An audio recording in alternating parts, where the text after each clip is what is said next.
Good evening, good evening, good evening, ladies and gentlemen. Welcome to the village.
Yeah,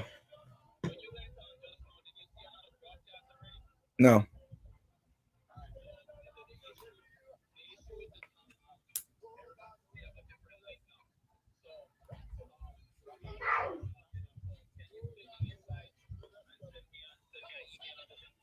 Okay, we'll do right now.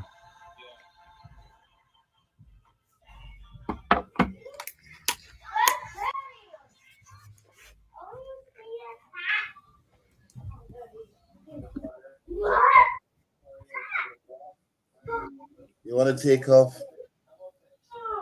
You want to take off that for me? I can't see you. Don't worry. Don't need to see you back, please. Rock your live. Oh, sorry. Hey, how you doing, brother? I'm doing okay, doing okay. How are you doing? I am trying to keep. You know how that goes. Great. Born again. Thank God I'm born again. Yep. So just the water, the spirit, and the blood. Thank God I'm born again.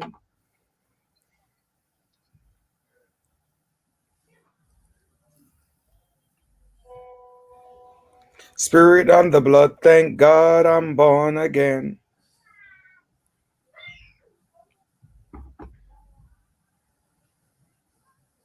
Mind made up, I won't turn back.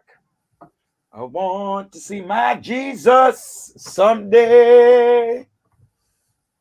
Mind made up. You hear that rock? Yes, My sir. mind is made up. Yes, sir. And nobody can make me turn back. Someday Too late for that. I'm under the rock. The rock is higher than high.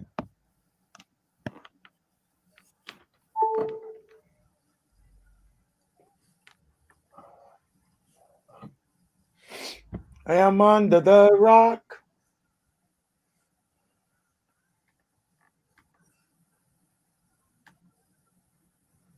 Jesus' name so sweet. Manuel's name so sweet.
Let me lift my voice.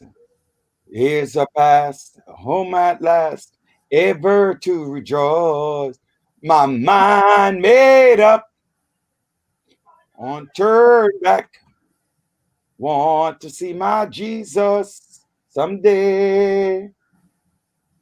Mind made up. I won't turn back. Want to see my Jesus someday. But my mind made up.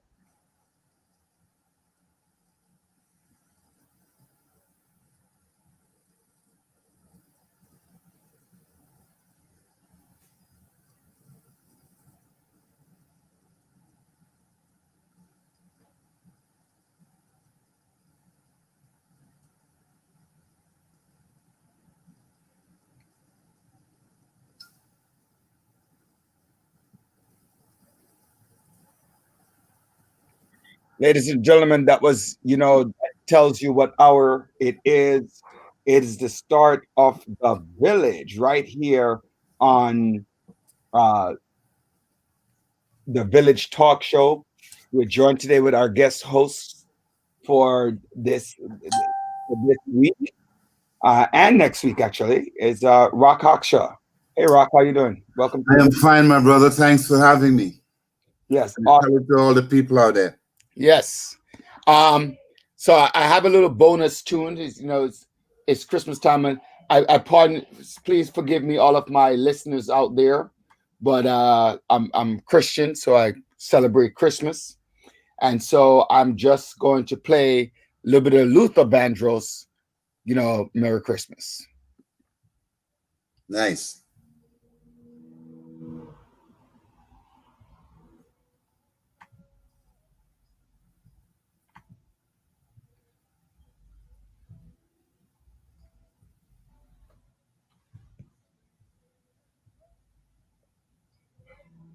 This young man, Rock, died so soon. Yeah, true. Gone too soon. Oh yeah.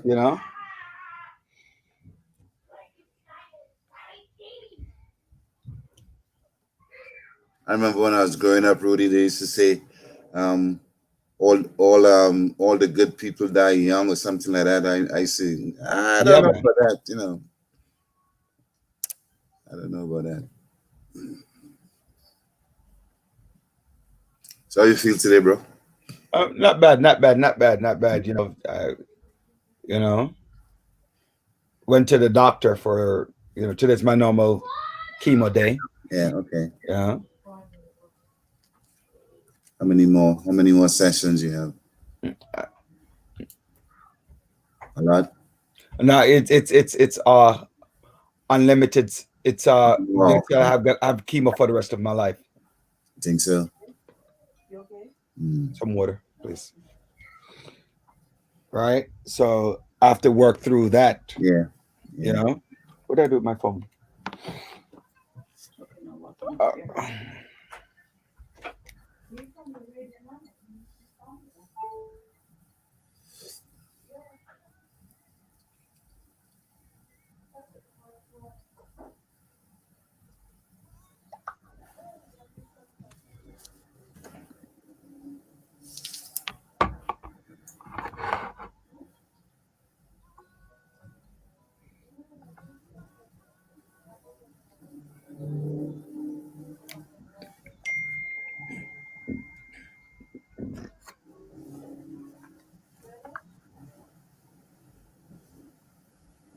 I made.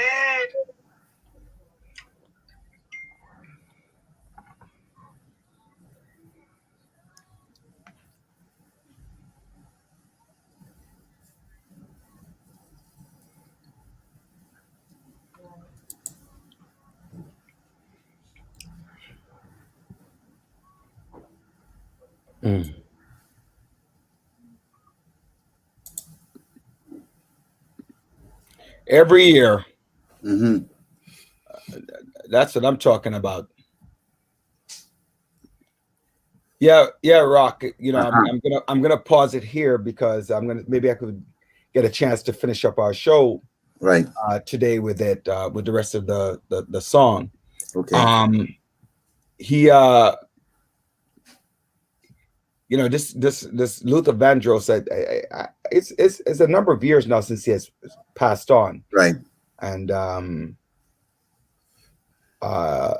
you know, and he's sorely missed. You know, just like the No Whitney doubt. Houston and No doubt. Michael Jackson, Prince, Jimi Hendrix, a few of them, Elvis You Presley. know who I didn't realize had passed away until the idea was on YouTube, you know, and Nancy Wilson, she passed away a Oh few yeah, years ago. Yeah. yeah, that's true. You know, Fascinating story. I was reading some of her, you know, her early, you know, fascinating story, man. yes, yes. Aretha Franklin. So today we have a tight packed show. Hello, good afternoon, good evening, ladies and gentlemen. Hello, everybody. Thank you for joining us right here on The Village. This is Roderick F. Daly, filling in for Tawana St. Paul. We have Rock Hawkshaw hanging out with us for a little bit. Just remember, The Village, it's all about the community, empowerment, and development. We are dedicated to empowering the community to live a healthy, safe, and financially capable life, helping each one of us in realizing our dreams at any point, any age, starting from today. Remember, success is not just spoken, it is done. What are you doing to be successful? All right. And so, you know, a lot of things are happening around the world, Rock. Yes, sir. COVID, the vaccine, your president. You know, he has decided that, you know, he's like, I love Rock Hawkshaw so much, I got to spend another term. by all means necessary. Our first guest tonight, he's a very, very good friend of mine. We go way back, and you know, he's running for city council out there in Queens, but he's doing a lot of good things. So, you know, so that's, you know, so talk about that. You know, he's going to be on with us. Actually, yeah, he's going to be on with us in a couple of minutes. But and then in between him, we have so I have Harold Miller. Then we have an author talking about the importance of self-esteem in Lynn Graham. And then we have Sanford Livingston coming on to wrap up our show tonight. You know, it's the end of the year, Rock, and we'll be getting some monies. Some of us will get, or some of us will return the gifts and get some monies. Hopefully, right? And then you can have some money to invest. So, without any further ado, let's bring on our first guest, Harold Miller. You know, Harold, welcome to the village. How are you? I'm well. How are you doing? That is, I'm doing all right. Rock, good seeing you. I'm a big fan of yours. When you had the column, the online column back in the day, I used to read it all the time. Roommate New York politics. Yeah. You know. Yeah. Well, it got me beaten up by a lot of elected officials. I'll tell you that. I can imagine. Some of them are still mad at me. Listen, what is it that everybody's not going to be happy with everything you do, right? There's always going to be some disgruntled person. I try to speak truth to power. You know that, Rod. I agree. Hey, Barbara, thank you for your comment out there. Thank you. I appreciate that. Thank you, everyone who has joined us on Facebook. Thank you, everyone who's joined us on YouTube, on the Village Talk Show, right here, 92.1 FM. So, Harold, it's official. It's official. It's official. So what's official? Tell me what's official.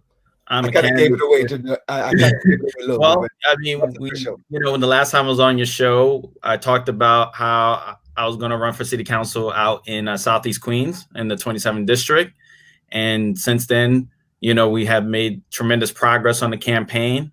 Recently, I got the endorsements of New York Communities for Change, and the Working Families Party has endorsed my campaign for city council. Listen to you. You're a big dog now. Yeah, I can't. Are you running on the Democratic line? Yes, I am for the Democratic primary. Okay, good. But I'm assuming also that you'll be running on the Working Families Party line for in November election as well. Yeah. Right? Yes. You know, we'll work. You know, I'll be on the WFP line as well. All right, that is awesome. I'm very, very I'm proud of you, but I say it out loud. You know, give a man his flowers. Rudy, I gotta say, the brother looks so young to be in this game at this age. You know, he looks like he just came out of high school, Rudy. You know, yeah, because nowadays you notice a lot of them have the beard. Yes, man. Look, Rock. I didn't even get a chance to shave. Look at this. See, I have a little beard. Oh, too. okay. My barber takes off my gray. You know. So tell us, Harold. I have so many questions to ask you. I know we don't have enough time, so I already know I'm gonna have to bring you back because I'm not gonna get a chance to ask all of these things. But let's talk about that. What made you decide to run? I'm running because I want to make sure we have a council member in my community that can get things done. Someone who actually is connected to government, understands how government work and how to move agencies around. And I have the experience in doing that. And at the same time, have the ability to organize and activate people to fight for change. I think you need a combination of both in order to be an effective elected official. And so I decided that, I put forth the best vision, the best opportunity for us to actually have a representative in my community to do that. And so I want to talk about foreclosures and how we need to fight against foreclosures and deed fraud and protect home ownership. I want to make sure we have a conversation about transportation and make sure that, my community is a transportation desert and how we actually need to work with the MTA to create more bus services. I want to make sure we have a conversation about job opportunities and entrepreneurship and bringing new industries into the district because we have so much talent. We have so many great people and resources right in Southeast Queens that we need to actually have someone who actually has the vision and the wherewithal to push forth an idea of bringing in new industries, helping entrepreneurs, especially coming out of the pandemic, and being able to make sure that we are successfully supporting our businesses in our communities. For those of us, Harold, who I live in Queens now and have been for the last 11 years, but I'm really a Brooklyn boy. Rudy knows that. I'm still very much a Brooklyn boy. But for those of us who want to know, tell us a little bit about the geography of the 27th, the boundary lines, the peripheries, so we could get a better sense of where you're talking about and whatnot. Please. Absolutely. The communities that the 27th district cover is St. Albans, Hollis, Cambria Heights, parts of Queens Village, parts of South Jamaica, parts of Springfield Gardens. So a lot of the Southeast Queens area is the 27th district. Got you. And for also, thank you, Rock, for bringing that up. For those people who don't know, are you running an open seat? Are you running against an incumbent? Tell us about that. It's an open seat. The current council member is Idenique Miller, who is being termed out. So it's a open seat like many others around the city. We're going to have a new city council coming in 2022. And that's the other reason why it motivated me to be involved in this race, because with a new mayoral administration, a new city council, you're going to need folks who know their way around city government to actually get resources back to the communities. And so I feel I'm best positioned to do that coming into this race. Dr. Bryan said congratulations to you. Dr. Joanne Bryan said congratulations. Oh, thank you. Tell us a little bit, Harold, about your campaign structure, people who support you, and also money fundraising. How's that going? And kind of give us a sense of, because Rudy, I have run before and lost. Rudy ran, I think once he tried to do it and had some, they come at you. The people who don't want you in there and who are opposed, they come at you, knock you off the ballot, whatever, campaign finance. So just tell us a little bit about where you are right now and what you're sort of up against, and also try to educate some people listening out there how difficult this thing is to try to do, because some of them think it's they see it on TV, it's glamorous, but it ain't. It's Rock on that thought is like the kid who sees Michael Jordan and thinks that he could he could play basketball, right? Not realizing the work that's put in. So that's a very good question. And I also have a follow-up question when you answer that, Harold. Well, so that is a great question. As far as the campaign, I'm blessed to have a great advisory committee that we established, which made up of, faith leaders, folks who are connected to labor unions, community activists, and other, leaders in the district, just to help guide the campaign forward. I have a really good, strong campaign manager who's been guiding the way and beating me up as I need to go to make sure I'm staying, working hard. And, I don't take this lightly because I've worked on plenty of campaigns over the years. I was the field director for de Blasio's mayoral race. And so I've seen how difficult it is for a candidate to run, even at the highest levels. It is far from a glamorous position to be in. And so, my goal is to work hard every day. We still got to raise money. I still have to make fundraising calls. I still have to go out and do events, even though I haven't done the threshold for the campaign finance board. I'm sorry? Did you meet the threshold for the campaign's finance board? I expect I will by the time we get to the filing deadline. So I'm confident we'll get there by the time we get to January 12th.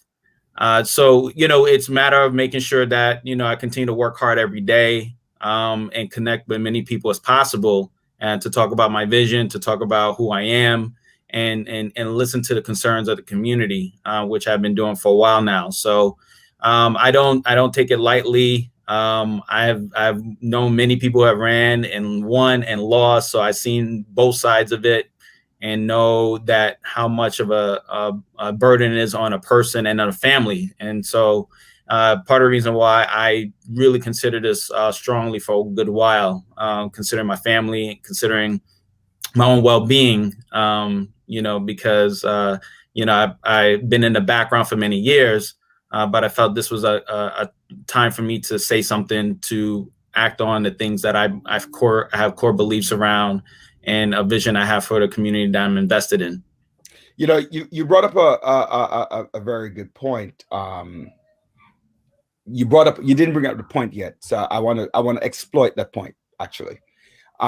You said you were field director for Bill de Blasio, but you brought up something very interesting. I guess that was the point, about the ability to bring resources based upon the fact that you've been out there. You may be young, right? Like as Rock said, you still look like a high school kid, but you're not a high school kid. You've been doing this for a very long time. So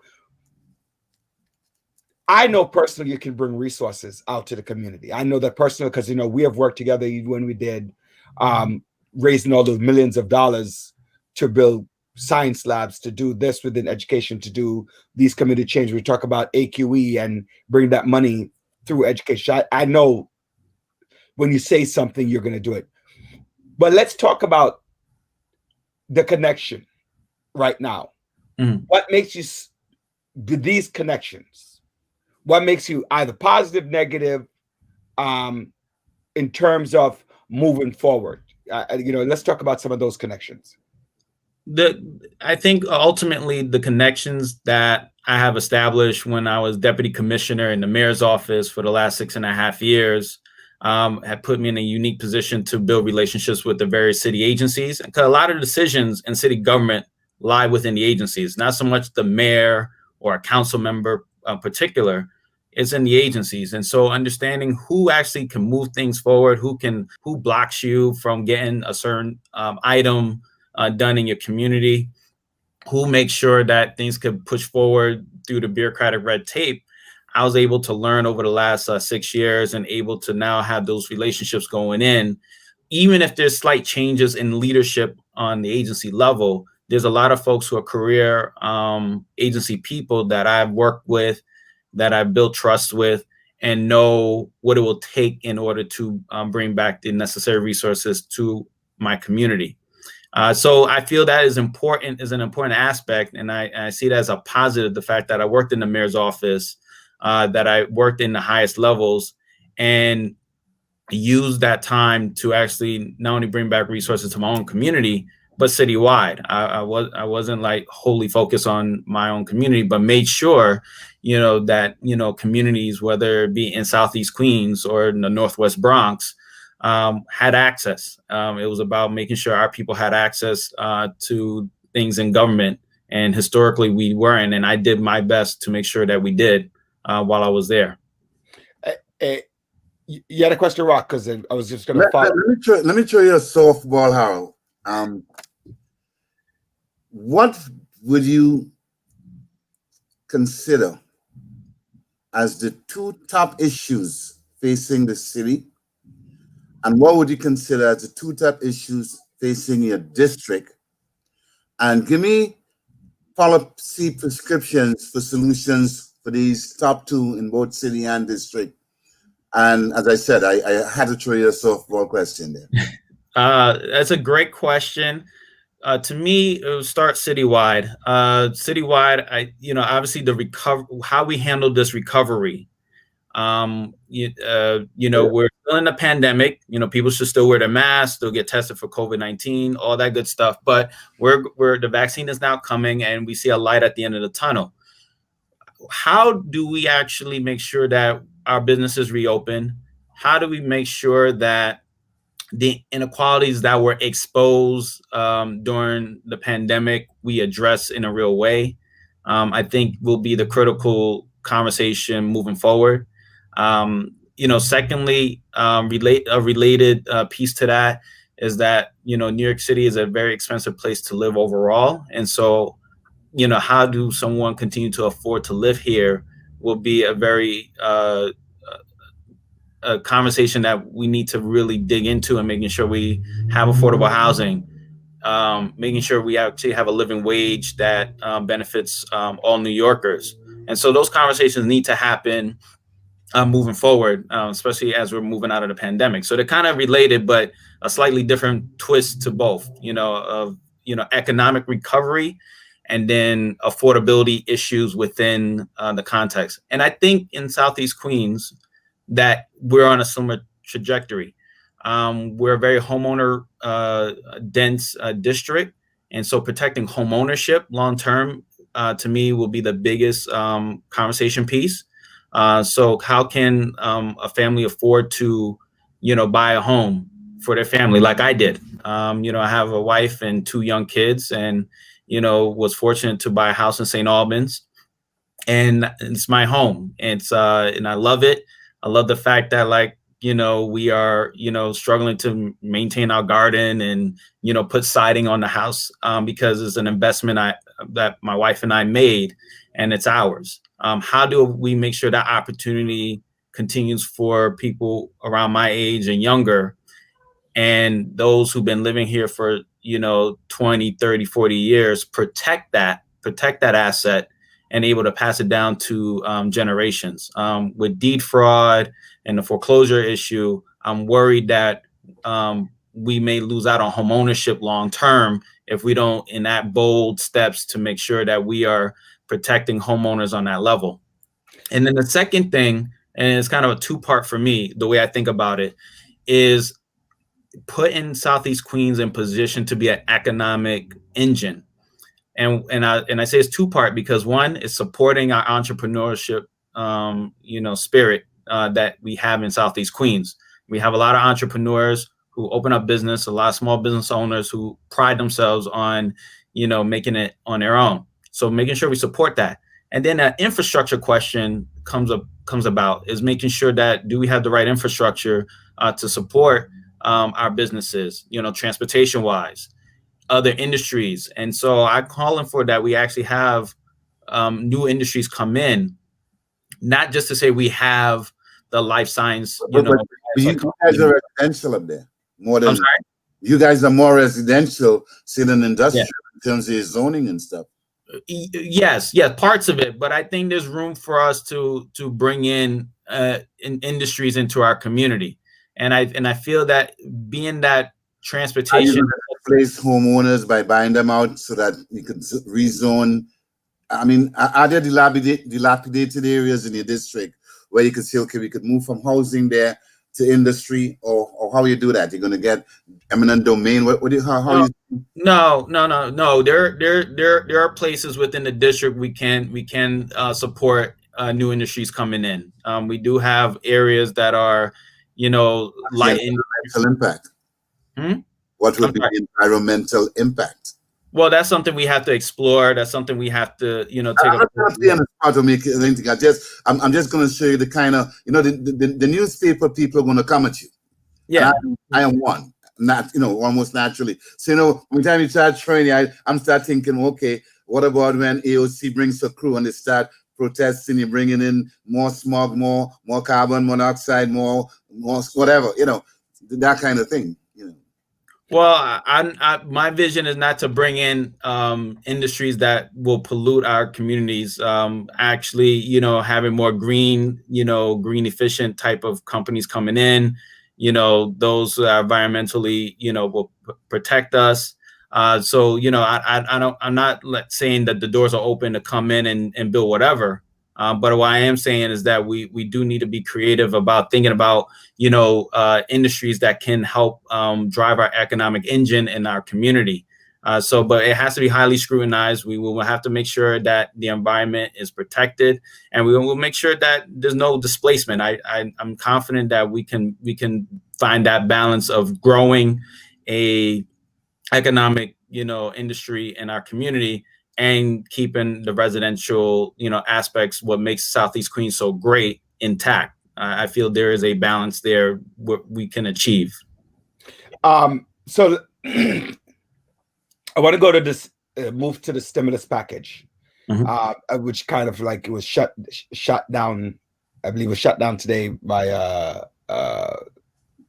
ROC's president. Yep. That's but on a serious tip, hypothetically speaking, you're given, I don't know, let's what do you say, ROC? Let's say $100 million for your community, or $10 million for your community, and that needs to be given between the residents and small businesses. What do you do with that? What's your formula? I mean, yeah. Well, I look at, when money comes in, it's like where will have the most impact, and we can look at, making sure that our small businesses are supported, for one, making sure that there is relief for homeowners and renters, because many folks who have lost jobs during this pandemic, have fell behind on their rent and mortgage. And so making sure those families are protected. Those are the two places I will look to start, and, make sure that in my community that are whole, making sure we protect our local businesses and make sure we protect the family, living conditions in our communities, making sure. I'm glad you went there, but you may not like what I'm about to say to the answer. And I'll tell you why. Because I'm a Democrat, but I always tune in to the conservatives and their arguments. One of the arguments relative to the COVID relief, Rudy, is that a lot of this money is wasted and it's not targeted to people who directly need it. And yesterday there was a story in one of the newspapers about a guy in Brooklyn, one of Rudy's boys. And I think Rudy, I think it was one of his boys. And what he did was he applied for some of the first COVID relief money and got something like $1.4 million.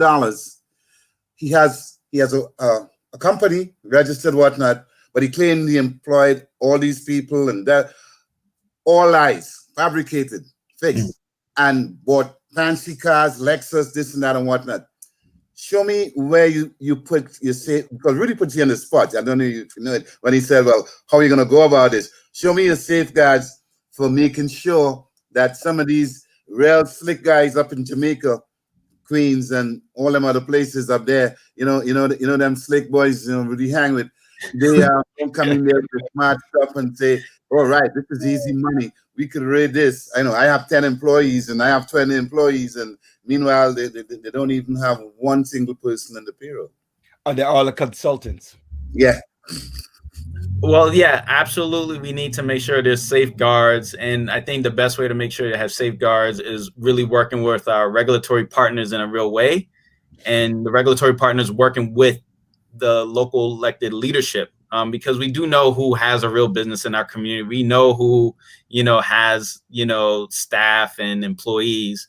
And so instead of the local agency who is disposing this money, just dispose it indiscriminately, actually sit down and work with each of the local leadership and make sure that there is some vetting that goes through in dispersing this money into our communities. I feel that that is an effective way. Is actually not that hard to do if parties come together and sit down and really focus on that in that aspect. And so I want to just, so you spoke about, so your ability or your interaction with these governmental agencies, you think will obviously afford you even a quicker access to some of this information that you're looking for. I believe so. Because is, understanding who actually controls when this money is being dispersed. It's not necessarily you go right to the commissioner. You can and you should. But there's also decisions that's made even before it gets to the commissioner level that conversations need to be had about how, what's the formula and establishing a formula that makes sense and working through that piece of it even before it goes to, out the door with, with checks in people's hands. Perfect. I want to just switch comments because we have a couple more minutes before our next. So you have about 4 or 5 minutes before our next guest comes on. So my question to you going back to COVID, because you were doing some contact tracing for Queens, right?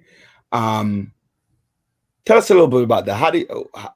What are some of the things that drive you when you think about this despicable virus that's affecting, when you go out, you see this? Share with the audience why I want to support this guy around COVID. Why is he so passionate?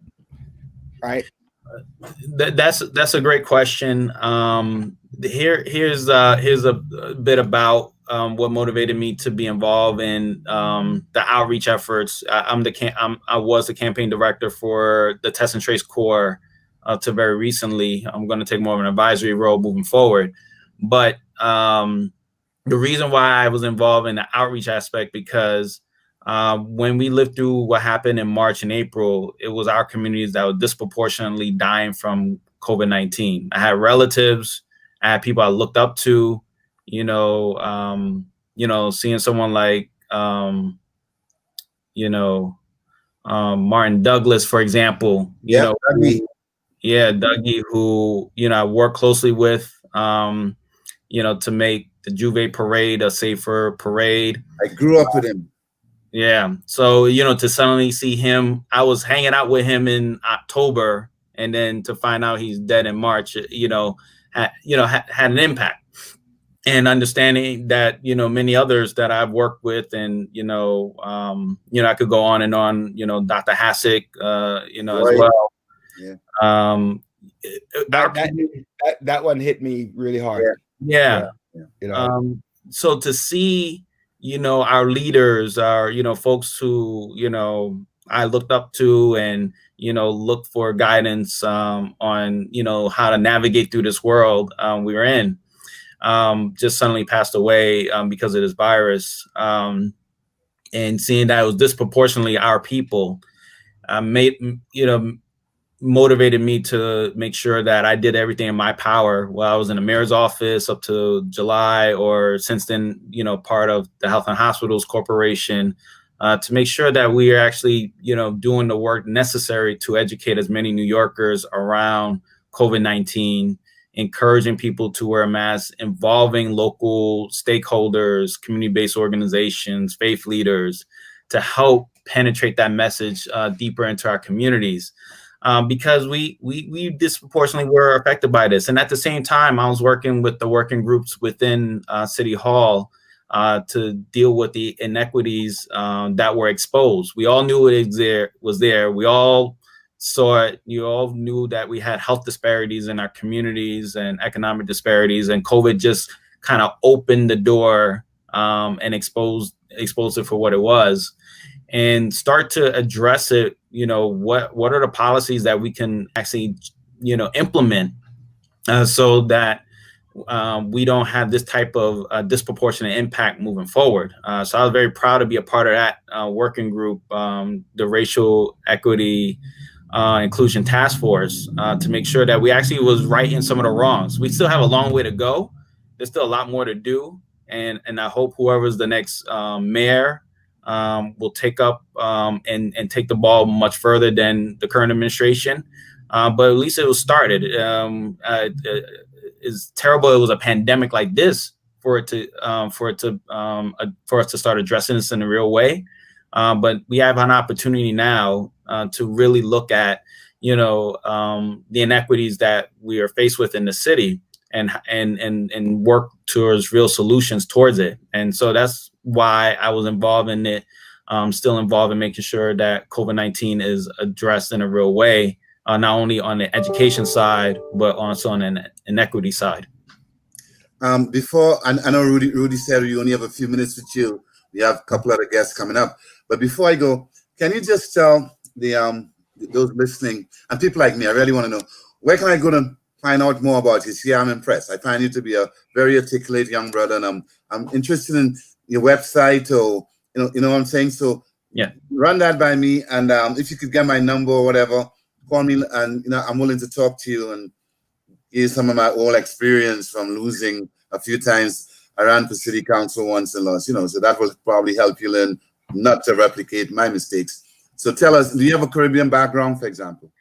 Well, yes. My grandparents came from Guyana. So I was born and raised in my grandparents' home. And so I always joke that, though I grew up in Brooklyn, when I stepped inside, it was Guyana.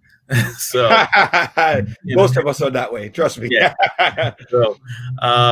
So I had the experience of a Guyanese household. But to learn more about me and Rock, I definitely would love to talk to you and from your experience and everything. So we'll connect. My website is haroldforcouncil.com. Harold, the number 4, council.com. And that's H-A-R. How you spell Harold?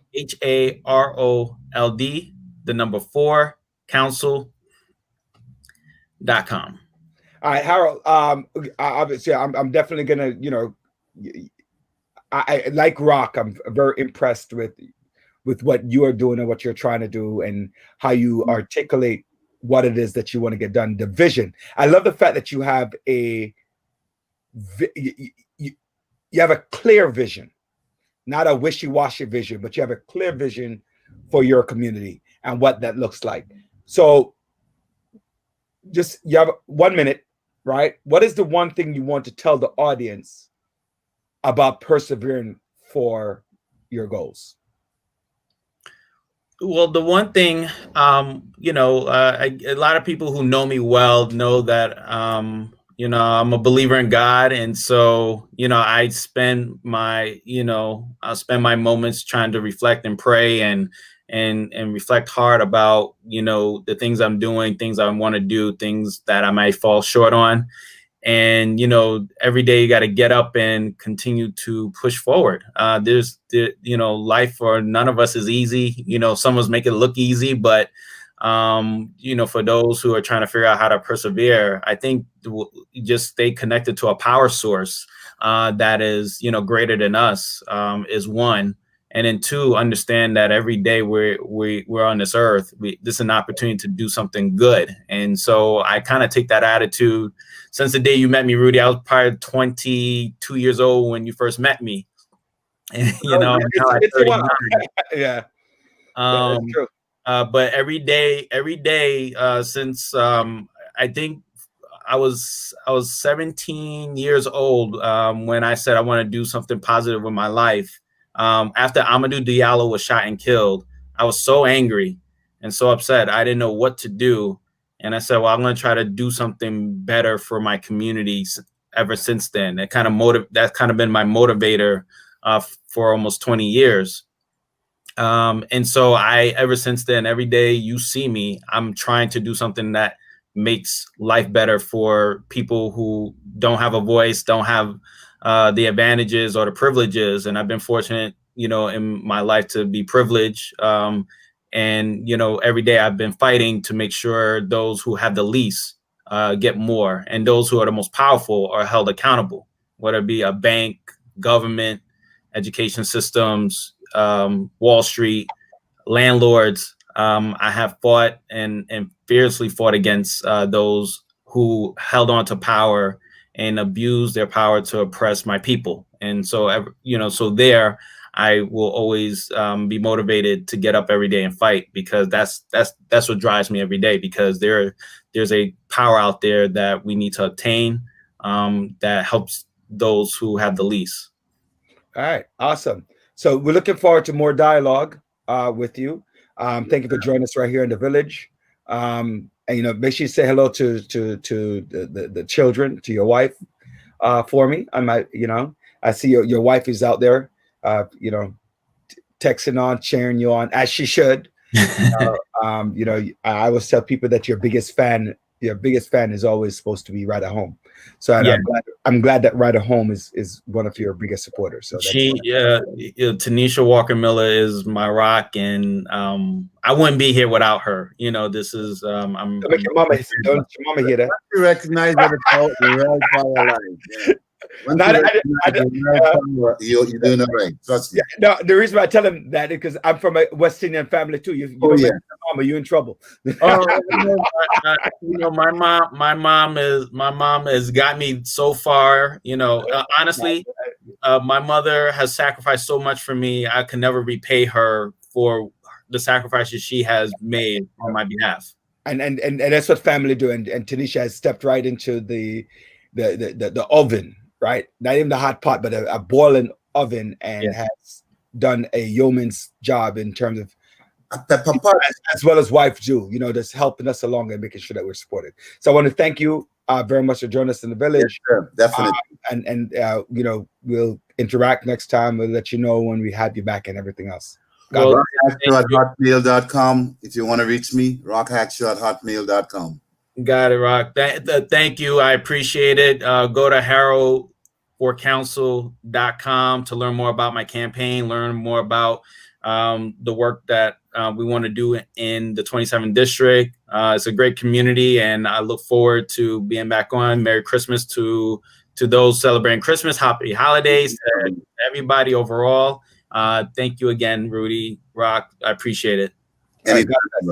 Anytime. Yeah. Take care. All right. So good evening, ladies and gentlemen. Thank you for joining us right here on The Village. We were just joined by Harold Miller, who's running for city council in the 27th district out there in Queens, parts of South Ozone, South Jamaica, Hollis, Springfield Gardens, and general central Queens, heading, between what's that now? That's the northern state and the southern state, or the Bell Parkway and the Grand Central, somewhere in there that he's running. So God bless each and every one of you. Thank you for joining us. Ladies and gentlemen, this is Roderick F. Daly. You join us live on The Village. We're all about the community. We're all about helping you to become the next best person, next best you. I always tell people, I don't want to be somebody else. I don't want to be like somebody else. I want to be like me, right? I want to be the next best me. But with that being said, I understand that they're backs of people who I have to climb on, that I have to understand. The greats, Martin Luther King, Abraham Lincoln, Frederick Douglass, Harriet Tubman. These people have set major precedents that I need to now say, let's emulate and move forward. And one of our next guests, Lynn Nicole Graham, is an author who is taking that step, right? And who has taken that step to try to right some wrongs, right? To right some rights. And she's written a children's book. And I'm glad to have you here, Lynn. How for having me. Thank you for having me. I'm excited to be here. Glad to meet you, Lynn. My name is. Nice to meet you too, Rock. Okay. All right. So you just wrote a book. Tell us about the book. Do you have I always ask, I'm learning now to ask my authors to show us a copy of their book. And I know last time I spoke, I said to make sure you have a little piece for them to read. Go ahead, tell us about it. Put that up again. They didn't see that. That was too quick. Was that too quick? Yeah.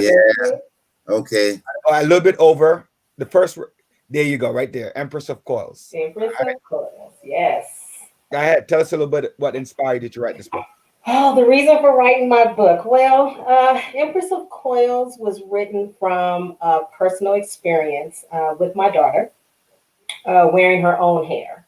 She had actually received a hate letter at school calling her out Whoa. her name, of course, along with How some old, how words. old was she? How old was she? I'm when sorry. that happened? How old was she when that happened? Oh gosh, she was 9 when that happened, Mm-mm. which was kind of sad. Yes. So with that said, the words that spewed about her were like, "You're not pretty enough, not light enough." Having so-called good hair was mentioned in there, which has caused many of our brown girls to walk with their heads held low instead of high. And this experience with my daughter made me even more determined to use my words to offset this long-standing self-hate we have as Black and brown girls with our hair. Because growing up, I was definitely one of those brown girls who was walking in the hallways with my head down because of my hair. And it took years. And Not when I to say interrupt years, I'm not sorry. to interrupt you, but this was a Black school. I mean, well, most of the kids were Black, and Mhm, no, there was a white. Most of the kids were white. mhm. So Predominantly white. the perpetrator was a white kid. Yes. Okay, just to clarify, I wanted to know. Okay, thank you. Go on. I'm Oh, sorry. no, you're fine. You're fine. But just really learning myself how to deal with that and wanting to give my daughter options and know that she is beautiful, being who she is, Black girl magic, and all of that, and all that it encompasses. It was important for me to portray that in the book. And so the Empress of Coils. Empress obviously has royalty. Coils. Okay, tell us about the title. How did you come up with the name? Well, it's pretty much self-explanatory. You know, I always told my daughter there's only one queen in the house. There can only be 2 of us. It's a queen, a princess, or empress. There's only 2 of us in the house. So it came to the title of Empress. And we're talking about her hair, and she has beautiful coils. Her hair is thick. Okay, 4C hair thick. And so Empress of Coils, I thought was a very well-stated name for the book. It represented it well. So No. Go ahead, Rock. Usually when something traumatic like this happens to a 9-year-old kid, you know, we would rush to the counselors in the school and the psychiatrists and the psychologists and whoever and whatnot and such. Did you, prior to this incident, make her aware of that whole issue, the hair issue and stuff, relative to not just whites and blacks, but blacks and blacks, you know, and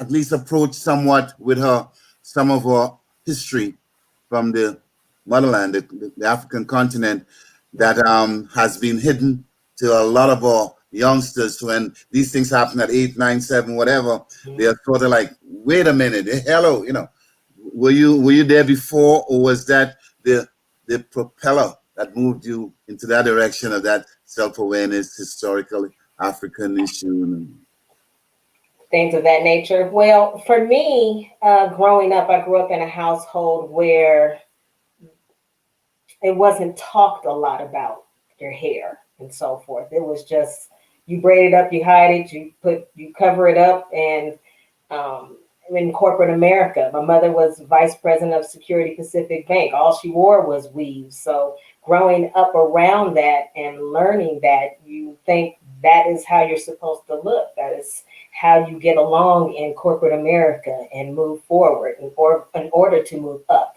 you know? So for me, I just recently got real comfortable in my skin to wear natural hair, you know, and I'm loving it. And I am like a true spokesperson for it. So seeing my daughter going through it and trying to explain to her when this happened, it definitely propelled me to move forward. I mean, as soon as we heard, both my husband and I were at the school within like 15 minutes. being the mother that I am, I'm like, point out the child. Who did it? Yeah. Let me find out right away. What is it? Some Vaseline? Let me Vaseline up. Got to take my earrings off. Let's do it. Because I beat up kids too when it comes to my babies. I feel the same way about my, I don't have girls, but I have, boys, and I feel the same way. So at this time, I just want to ask you want to take us into the book a little bit. If you have a part of the book you want to read to the audience, let me hear it. Let them see some of the visuals, because I know you have great illustration in there. Well, I have a poem in the front of the book. I'll read to you if you like, which everyone seems to, like. I found this poem. I don't know who wrote it. It's an unknown author. And what it says is, and I'll read that, it says, "What are you looking at? Why do you stare? Is it because you do not understand the complexity of my hair? Let me enlighten you. Maybe shed a little light. I wear my hair natural. It is my birthright. My strands for years I abused and tortured it. I was addicted to that creamy crack. My hair is now sober and there's no turning back. You see, I like the way my strands twist, turn, and curl up tight, rebelling against society's demand that they lay flat without a fight. They have a heritage, a lineage with soul-stirring stories to share. They have earned the right to be free, so go ahead and stare. Society has failed to make them conform, despite how hard it tried. My hair is just like me, beautiful, resilient, and full of pride." Awesome. I think a lot of that is a lot of Black and brown boys and girls need to hear that, right? Because I think we are ourselves so self-deprecating, right? Where we look at our own here, our own people's here, and not and ask them, like I think when Nina and I were talking, I said I hate certain terms. Why you hair so nappy? No, well, my hair is not nappy. What do you mean by my hair is nappy? Rock and I are bald. You have dreadlocks. That's just how you choose to wear your hair, and that doesn't diminish who you are if you're growing your hair natural. If you're going this, you don't need to have hair all the way down to your ankles to prove anything. And then I don't know. I was watching a video the other day, and it's not her hair, and she placed this weave in. She's like, "Child, let me tell you," and she's just swinging the weave back and forth. And I mean, I don't. You do you, but it's important for people to understand that there's nothing wrong with you for the hair that you have on your head. I think that's nothing at all. Nothing at all. I say, for example, throughout history, Black women have straightened their hair using hot combs, flat irons, and relaxers to make their hair more manageable and presentable, I should say, which can be damaging to our hair. But instead, we should be teaching our girls that it is okay to straighten their hair sometimes, but it is also okay to embrace their natural texture because it's presentable too. And we are so led to believe that it isn't. And the book, for me, opens up that conversations that we should be having with our young girls, because they see a girl that looks just like them, expressing those same feelings about her hair, just like them, and overcoming it, just like they shall. Yeah. I know you're not a psychologist. I am not. Right. But I want to go back and ask you a question about the self-esteem piece. Like I that's just my personal, my amateurist, actually not even amateur. What's below amateur? Novice? Or what's below novice? Whatever's below that one, right? When it comes to psychology. That self-esteem is important. How do you think this book is addressing that self-esteem issue? Well, let me take it back a little further. Most Black children develop views on their Black skin and or hair texture from verbal or nonverbal cues from their family members. So it starts pretty early. you know, and which is why parents should be aware of their own internalized views that they do have about hair, their hair texture. And so for me, I think my brain is going like this. I have so much I want to tell you about this hair and how they should ask me that question one more time. I'm having an ADD moment. That's right. You got about 10 minutes. Funny enough, You guys both are talking. Before you go forward, funny enough, the only reason I first came to this issue as a grown man. It took me, I mean, I went through the 70s with Afro, Rudy, in them days and all that. But what I encountered when I was going to Columbia University was that there was a study that said the number one product, beauty product being sold on 125th Street was what? Let's ask Professor Rudy. It's weave. It's hair. Winged hair? No, man. Both of you guys wrong. Skin bleach. Really? Yes, Really? Yes, ma'am. Yes, sir. And that's when I remember I had a friend who was just about your complexion and stuff, and she said, growing up, all I liked was dark-skinned guys. And I said, well, that's not kind of like discriminatory. We all God's children, and all that. And she said, no, you don't understand what we go through as light-skinned girls, black girls. Yeah. And I said, really? And then she started running to the whole hair stuff, and that's how I was introduced to your issue. Sorry to cut you off, but No, you're fine. That's interesting. I did not know that. I didn't know. I know that a lot of us. I know that it's.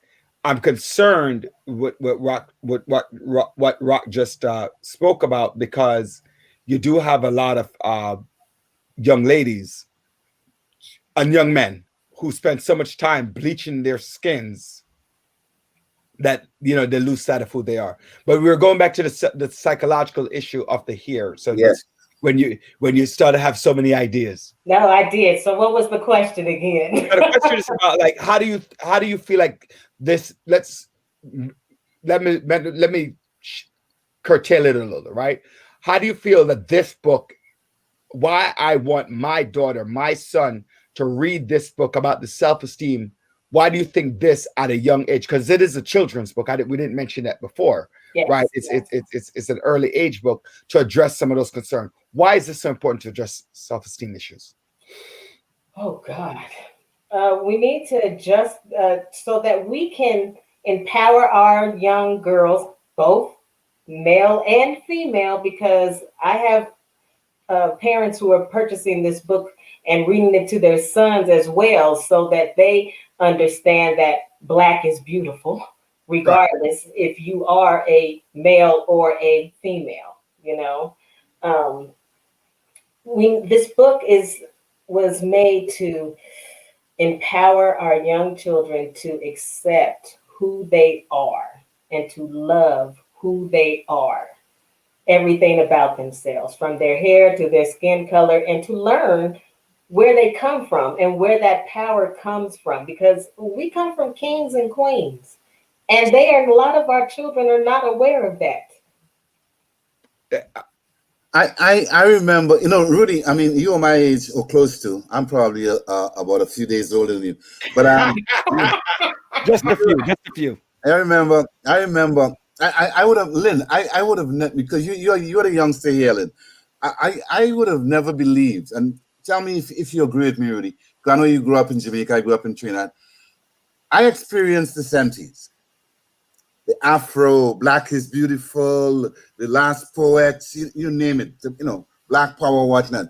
And I would have never back then figured that here I am in 2020, going on 2021, and we still have to be dealing with this. You know what I mean, Rudy? I don't know if you... Listen, I like your daughter, Lynn, and like Rock said, I grew up in the West Indies, right? So you have all these different the Afro puff and the Chris Bally boots and the clocks, and now lately is the bleaching. But I went to my school. I was one of, and my next guest who's here, he also went to the same school I went to, not at the same time, but and it was more about it was a lot of whites and less blacks. Mhm. I mean, when I say maybe 9-1, 10-1 numbers, and like, but the good thing is, and that's why I ask you this question, our director at the House Rock forced us to embrace ourselves, Mhm. right? So even though we were small in numbers, we had great presence, and right. So the other thing, the movement rock, and it didn't start in the 60s, in the 70s. Rock is, I would say, probably back in the 60s with the Malcolm X, with the Martin Luther King and Byron Rustin and the likes, right? The March on Washington in '63 to try to make Woodstock in '69. So all of those different things kind of make you start self-loving, but there's still a lot of self-hatred, Mhm. right? There's still, even today. I think when the conversation this conversation, which I hate, when I go to, I don't know if you have heard that before, Rock. You go to Trinidad and you're hanging out, you come back. Rock, why are you so black? Yep. What the heck does that mean? Yep. What does that mean you're so black? Yep. Did I change? No, I've always been black. I'm hot sun, bro. Right? You know, it's yes, I got a tan. I understand that, but that's not going to change who I am. Your book has been recognized, right? A few times. Tell us about that. Oh gosh. Well, it has been recognized. Let's see. God, I forgot the name of the magazine. Citizens Times picked it up. It is in Walmart, Target, Amazon, Barnes and Nobles. I've had a lot of individuals reach out, and I've spoken on with the book, different radio stations such as yourself as well. I think they see the importance of it as well. It's a book about self-love. It's a hair story for all our beautiful brown and black girls out there, because black hair is beautiful, and we, young and old, need to recognize its power, and it's important. I think I thought you won like a Midwestern award. Yes, I was getting there. Okay. No, you had one. I didn't know if you It's okay. It's okay. You know. So I got acknowledged at Midwest Book Review for the 2020 Children's Book Watch Review 2020. It was the author's reviewer's choice, which was awesome. that yes. And how much does the book go for on Amazon? Amazon, the hard cover is $21.50. And the paperback is $15.99. And right now, I believe it is on sale for $15 for the hardback on Amazon. Gotcha. That can we see some of the illustration in the book? Because I know. Oh, yes, most definitely. Because And all who's the your illustrator? illustrations were done by Kayvon Robinson. He is, I believe, from Jamaica, if I'm not mistaken. And he does not. What's his first name? What's his first name? It is Kayvon Robinson. He's either Trinidadian or Jamaican with a name like that. No. Okay. No, That's you're- not Jamaican? My bad. Okay, I stand corrected. No, he's Jamaican. But all the pictures were done. They were all. Can you see them? Yes. Okay. It was all oil painted. Okay. This is a splitting image of my daughter right there, Okay. That's awesome. and that is her hair when it was just like all over the place. My daughter wanted proceeds. She wanted to know if she was going to get Oh, the book. He's living in your house. That's proceeds. There you go. I'm like, no. You didn't write it. You didn't do anything. Okay. She's like, I should get paid. Okay. But yeah, he did an excellent job. Right. Excellent. I mean, it doesn't do it justice. I have the actual paintings here. Okay. Oh, that's nice. Maybe we should have a nice little art gallery with the book. Yes. How has your daughter changed since the incident and the book? She's still going through it every now and then, because it's here. It's alive and well. You look at TV, it's there. You step outside the door, it's there. So it's a constant reminder of, honey, you're beautiful. You don't listen to people. But nowadays with social media and so forth, kids are amped to listen more to their peers than they listen to their family members or their parents, unfortunately. But she is doing well. She is doing well, but we still have those conversations where Does she she tell steps you back. about the boys? Does she tell you about the boys and if the Oh boys? yes, she definitely tells me about that, No, and but we have those in conversations. in terms of if they gravitate towards the girls who are this color or that skin or that hair. I mean, so the boys have a big issue with it too. Yes, with natural hair, yes, because they feel they should have the straight and long or what have you. I don't know. I just don't know. I'm like, my son even told me that he was never going to date a black woman, but now he is. He Oh, used to say okay, that, but okay, now he does. How old is he? My yeah. son is 29 now. Okay. You ever what? What? I know, right? Lynn, stop it! Don't even go there. What? Your son is 29, Lynn? Stop it. 29.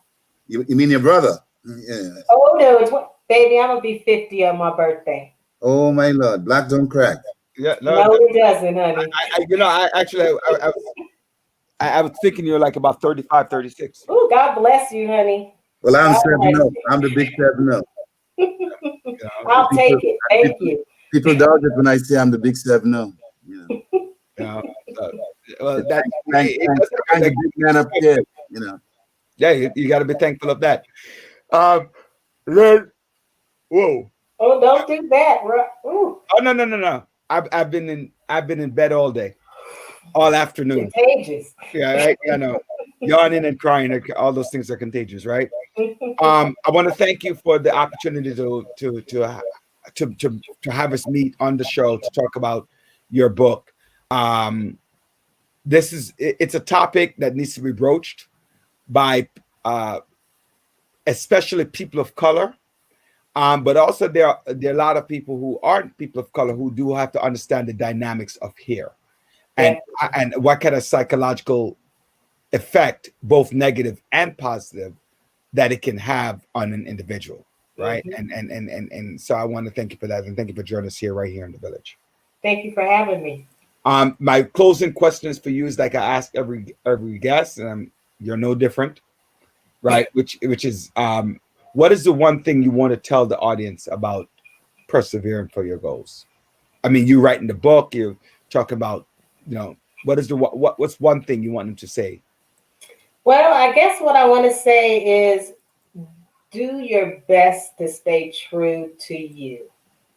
I know that it can be super hard and I'm going to talk about hair real quick, but I know it can be super hard to fully let your hair down, especially if you're the only person of color in your office or on your team or whatever. But I say try it at least once. And after the first time you wear your hair natural, you'll see how comfortable you'll feel in your own skin and how liberating it is. And I just say, be true to yourself. Don't let anybody tell you who you're supposed to be. All right, God, thank you. I think that's great advice. Be true to yourself and knowing who you are. Mm-hmm. All right, Rock, you can hear me now or no? You still can't hear me, Rock? I don't know what happened. Uh-oh. We might have lost. I don't know. You can hear me, right, Lynn? Yep, I hear you. All right, Rock, you might have to check in and check out. All right, Lynn, so it's a pleasure. Okay? All right. Thank you, Rob. Oh, now I told you about the person, Lisa Walters. Yes. So actually, I have to connect both you and my last week guests to that. I've not just been able to do that. No problem. But I'm gonna try to get that done. That'll work. All right. Thank you. You have a fabulous holiday. You too. Now enjoy and tell your daughter thank you for being your inspiration. I will. All right. All right. Hey, Sanford, how you doing? How you doing, brother? Can you hear me? Yes, I can. Wonderful. Let me just. I'm gonna call Rock to see if Rock. You still can't hear me? I'm not sure why he cannot hear.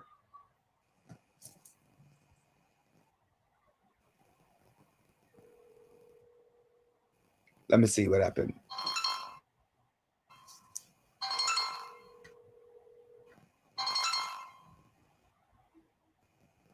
Can't hear a thing. I can hear you when you speak on the air. I can hear. Oh, You. so I have to speak on the phone there. Oh, Maybe you. okay. Maybe you. Leaving Mute. Mr. Livingston. All right, but I can hear you. Okay, good. So stay on the phone. I don't need. I can hear you on the air. You don't. I don't need to hear you on the phone. Talk. I can't hear you on the air. I can just hear you on the phone. That me. Oh. So give. It's funny. I'm doing technical. Had Andre's not here. Andre's not here this week. So Yes, sir. You said it. no. What I'm saying is that you might have muted your mic. For me? I looked at that. Not true. I mean, No, but I'm telling you, I can hear you on the air. So when you're talking, I can hear you. can you hear me now? Yes, I can hear you. I can't hear you. So I'll just stay on the phone and listen to you guys talk, and I'll talk to Mr. Okay. How are you, sir? Sanford, he's talking to you. Yeah. Hello, how you doing, man? I can't hear him at all. Rudy. There you go. Let me see if I can find the technical problem. No, log in and log back out. Good, got you. Right. All right. Okay, Ryder, can you hear me? I can hear you. Okay, I can good. hear him. He just can't hear us. Okay, good. Okay. So how you doing? I'm doing great, man. How you guys doing? Happy holidays. Yeah, Happy man. Same all to the you. holidays there is. I love you guys. Yeah, man. Yes, man. I'm very excited to have you on. Man, I've been Let me just say one thing that you said something about Roderick Ruskin, Brother Ruskin. That too. by Rustin. Yeah. Yeah, we always say his name different. But you know what happened after that march, man? What was going on with the march?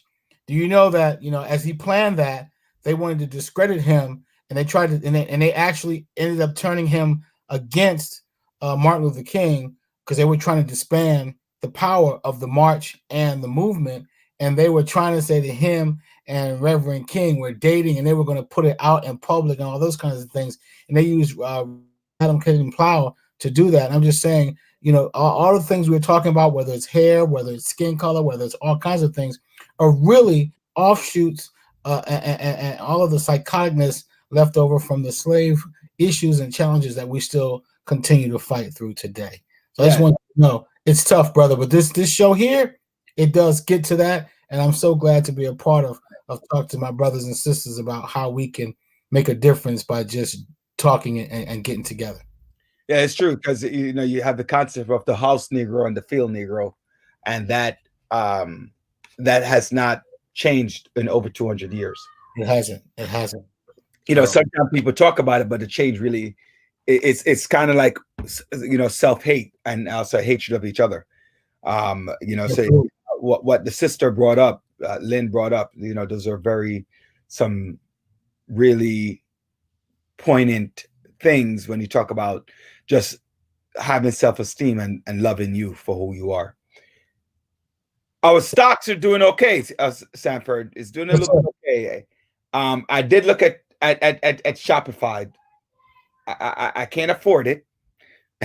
Not a full share. So you're going to talk to us about our partial share, right? I think when I looked at it earlier this week, it was at 1,200 and what was it at 1,207. Let me see what it is right. Yeah, right. Up. Let me see what it is right today. 1225, probably something like that. Yeah, and you know what's interesting about the stock is that it's actually going up 1225.52 at closing today. Right.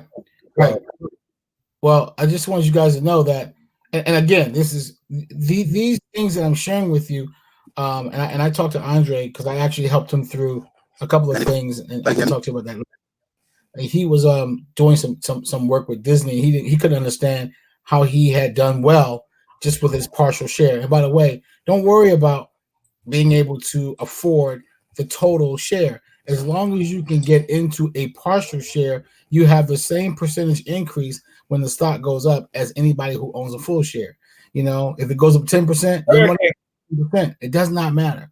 So you can now buy partial shares of almost everything. So as long as you can be in it at the level of comfort that you have, remember that is good. Andre actually just a very small. I think he bought like a a 25% share of Disney, and he recognized a 20% movement of this he didn't even understand in 6 months that he had done. So when we start talking about those things, you guys, the things that I'm sharing is not from an advisor standpoint. It is actually from a standpoint of a layman's terms. And I actually have a group that me and my kids sit down and deal with. And I'll probably have my daughter come on at the end, because remember that stock she showed you, Roderick, that the one that went, I forgot the $5 stock. 109. Yeah. You know what that stock is now? What? 169. Get out. So- It's last month? Yeah. Raquel, what's the ticker of the stock that you get? Yes, quickly. INPH. What is Hold on, let me see what the name of it. INPH. What is it, Kel? ENPH. Come on in. Oh, ENPH. Target. Come here. Yeah. So Actually, it hit 199. what? Ah. What? The high. Oh wait, wait. Say the name of the stock again, Raquel. No, wait a minute. Wait, You gotta Raquel, tell me the name of the- She didn't tell me that. It's at one. Raquel, what's the name of the stock? Tell me the name. Tell me the ticker. It's at 181, right? No, wait. Tell me the ticker number. ENPH. E as in Edgar, N as in Nancy, E as in Pam, H as in Yeah. E as in egg, right? Yeah. Yeah, it hit a 199 high. Oh, that's crazy. That's since we spoke. It was 109 when we spoke last. No, it was 105, but we didn't get it. I'm gonna get you. What? I told you about it. Like many times. So we have our calls, and so these things that we're talking about, what I'm gathering is the information. Don't go anywhere. The information we're gathering is the information I want to share with you, and you guys get the stocks as you see fit in the percentage that you want, because you can buy partial shares. What we talked about, Roderick, is the ability to use Cash App. We gave you Cash App. We gave you Stash. We talked about Acorn, which is buying mutual funds and stuff like that, but it's buying it with spare change in your account. And we talked about Robinhood. These are all the ways that, and none of them cost anything to join. And if you use their debit cards, every time you go to, say, with Robinhood or with Stash, you go to Starbucks, they'll give you a little funky little piece of the share, like 5 cents of a share when you go buy coffee or sandwiches. And these are the ways we change our behavioral patterns to go back and start accumulating wealth very gradually. One of the things we talked about also was LVMHF. Remember that one? Louis Vuitton, Moet, Hennessy. These guys in Europe looked at brands that Black and brown people frequently do. And you go back to Cadillac. When Cadillac, back in 1973, when gas prices went up and cars, supply demand fell backwards, but Cadillac kept making money. And they were like, well, what in the hell? What's going on? That's because Black people like Cadillacs, they kept buying them no matter what gas prices were. So what they said was one of the recession-proof methods is to find out what consumers, brown and black consumers buy, and let's start roping them in. And a lot of them are luxury brands. So Louis Vuitton is a luxury brand. They bought that. Moet's a luxury brand. They bought that. Hennessy's a luxury brand. They bought that. And guess what's the most recent one they bought, Roderick? Which one? They bought Tiffany's. The store? The store. They bought that. So these guys are in Europe, and look at that stock. That stock was 313 last year. It's at 602 now. And it's probably going to keep doing that. And so what me and my kids are doing, we have our own little call, and I hope the listeners here have their own call, right? And what we can do is we just listen to each other. And if you guys find some things, talk to me about it. Another one is the ticker symbol V as in Victor, FC, which is the VS Corp. VF Corp. And VF Corp owns North Face. It owns Timberland. It owns Vans sneakers. It owns these very brands that we purchase, and I'm saying if we want to get into those types of things, we don't fight the feeling. We go ahead and make money off of ourselves as well until we find a way collectively coming together and really trying to find out a way of how we can shake off the dust of this the issues of slavery, and we're just going to take us some time. Let's just take some time, but we're going to get there. And I'm more than welcome to be a steward and a service in helping our folks gather the knowledge to do the things we do. Yeah, it's very interesting because I've been having I don't know if Andre had shared with you the mock portfolio, which he did, but I couldn't see it. I couldn't get into the file. It was secure. So one of them. Okay, so we have JetBlue, American Express, Delta, Southwest, Plug Power, NVIDIA, Apple, Tesla, AstraZeneca, Beyond Meat, Moderna, Novavax, Louis Vuitton Moet, Alibaba, Dunkin' Brand. I just added Roblox, Good E-commerce, and Shopify. Now, this mock portfolio, if you started out with us in April, it was at $1,742. That's what your initial investment. Guess what your investment would have been as of last week, because we didn't do the mock-up today. What is it? $5,400 and something. That's it, brother. And what's interesting, and what's interesting too, Sanford? Tesla went down. Remember after the split in September? It went down to 421 on the split. Last week, I didn't. Let me see what it is right now. But last week it was at 6. It was at 6 and change last week. 5 last week. Let me see what it is today. What was that closing market? Tesla. Let's see. Right at the close of market today, Tesla was $661. So if you had bought it last week, you'd have made $6. Yep. Right? Which is what it said, a 1% increase. No bank is going to give you a 1% increase in a week. That's right. So that's very, very interesting. Actually, let me put this into this. Right. So when you really think about what we're talking about, what we're trying to do, is trying to. I want audience, thank you for joining us on the Village Talk Show. I'm right here at Roderick Daily. We're just, as usual, we talk about making yourself financially safe and what you need to do to help yourself out. A lot of times we're strapped with money, don't know what to do, but we're not willing to make the necessary investments. And one of the things that we're talking about right now is how do you try to start making that investment to help yourself out of some financial difficulty. And I want to be clear that neither Sanford Livingston or Roderick Daily are financial investors, but we do spend some time looking at the stock market and help you to guide you along, that you need to get you a financial investor, have a conversation with that person, whether whomever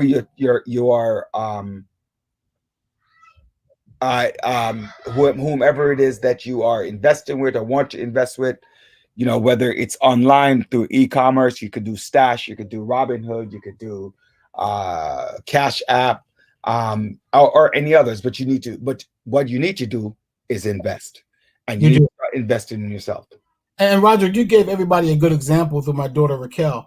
You asked people, you said, "Well, I only got $5. I only got whatever." So just imagine we had put Raquel's little funky $5. Say it was 5,000, just so you can give you guys an idea. The stock she just gave you, it was $5 when she bought it. Say she bought 1,000 shares. That was 5,000 just 24 months ago. You know how much she'd have today? $185,000. Yeah. 24 months later. And I'm saying that's a kid. She's a kid. She just turned 21. But what she knew by us as a family getting together and always doing, we've been talking about stocks for years. We bought Pixar before it got bought by Disney. We bought Marvel at $3 before it got bought by Disney for $36.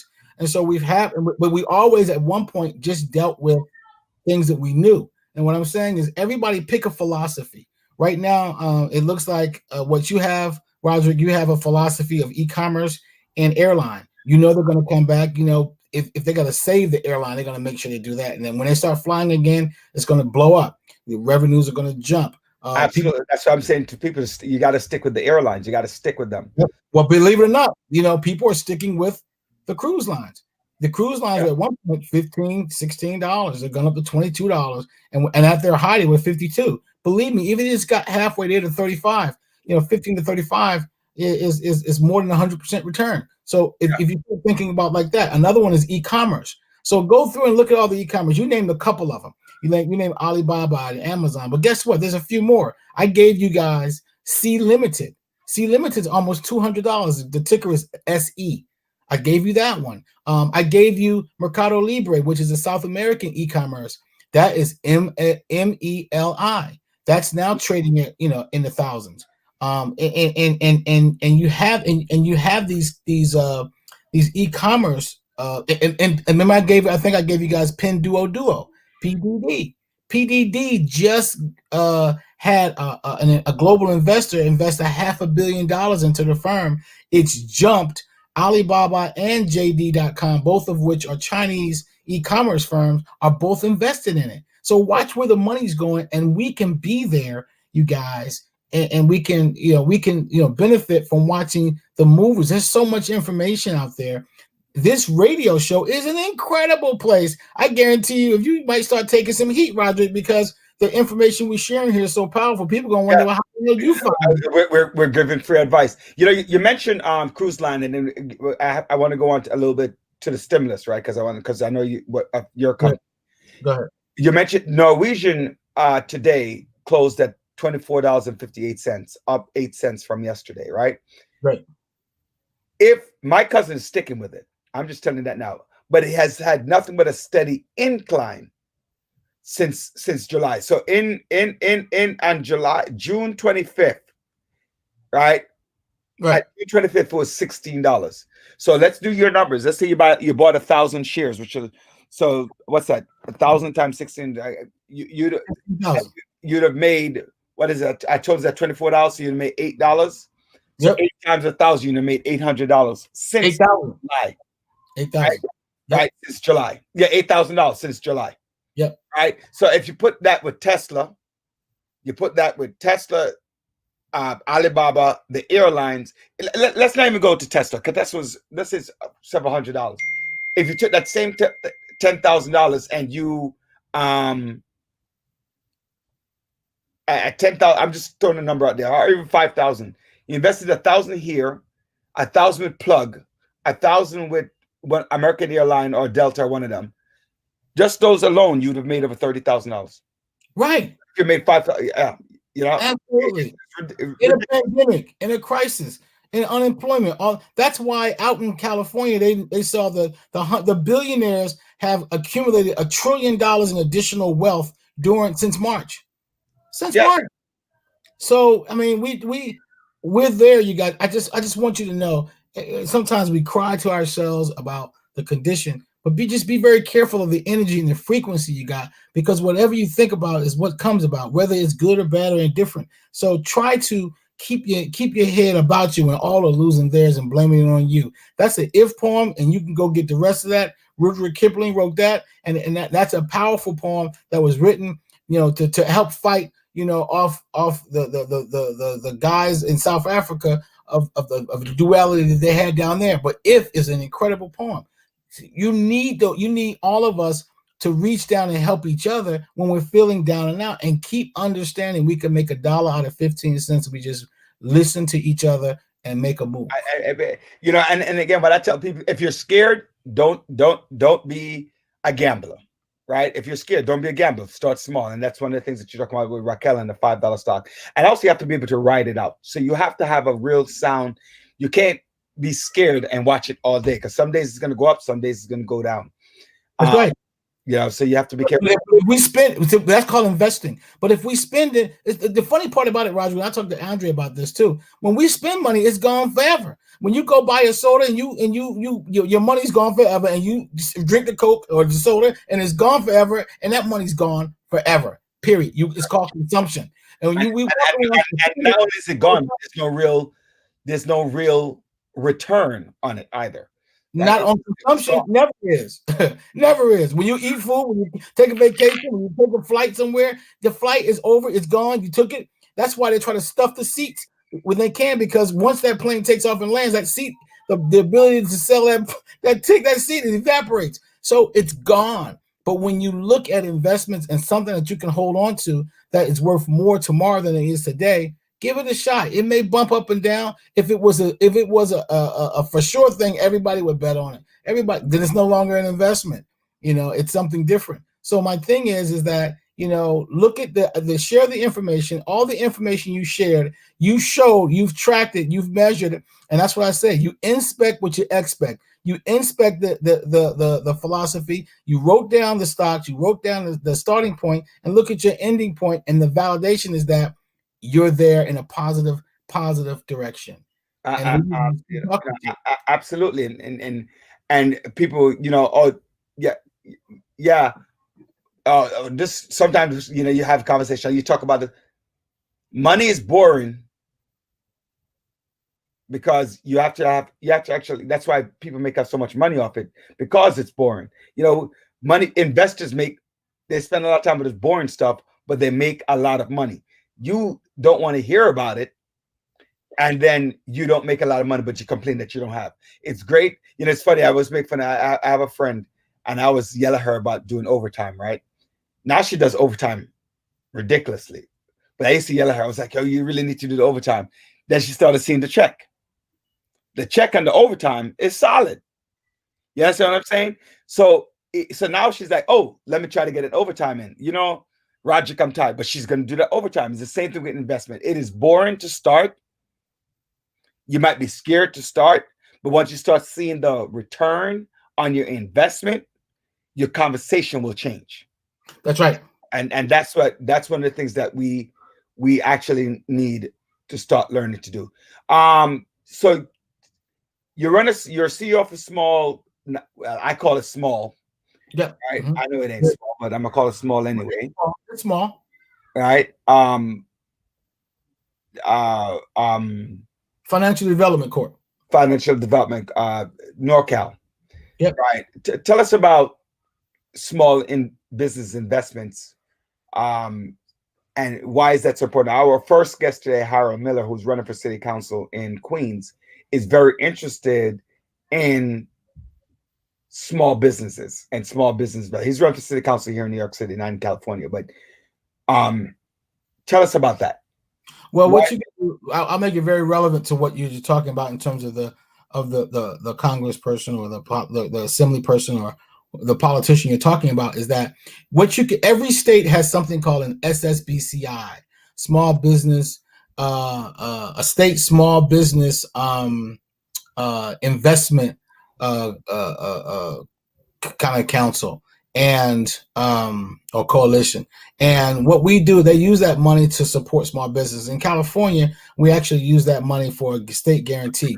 What we've done is we have these small lenders that need additional synthetic collateral to make a loan, whether it's $90,000, $100,000, even $1 million, because some of these small businesses need $1 million of working capital or financial for equipment financing and stuff like that. And what we do is we do what we call up to an 80% guarantee. So they just say they borrowed $1 million, but the bank needs some support in terms of collateral. We'll step in with synthetic collateral, which says if anything happens, we'll pay up to $800,000 of a loss for that business. That gives the lender the support and comfort in helping those small businesses, and it works. And it works to the tune of very low default rates. Our default rate at NorCal in particular is below 1%, and the whole program is below 2%.